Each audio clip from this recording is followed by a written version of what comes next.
শান্তি আজি 13 ফেব্ৰুৱাৰী 2025 বাপদাদাৰ অব্যক্ত সংকেত হৈছে প্ৰত্যক্ষতাৰ পতাকা উত্তোলন কৰাৰ পূৰ্বে কেৱল দুটা শব্দ প্ৰতিটো কৰ্মত ধাৰণ কৰা। এটা হৈছে সৰ্বসম্বন্ধ সম্পৰ্কত পৰস্পৰ একতা। অনেক সংস্কাৰ হোৱা স্বত্বেও বিচিত্ৰতাত একতা আৰু দৃঢ়তা এয়াই সফলতাৰ সাধন।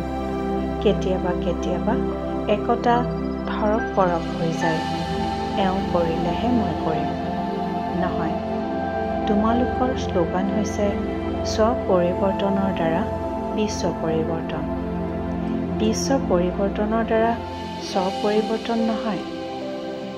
ওম শান্তি।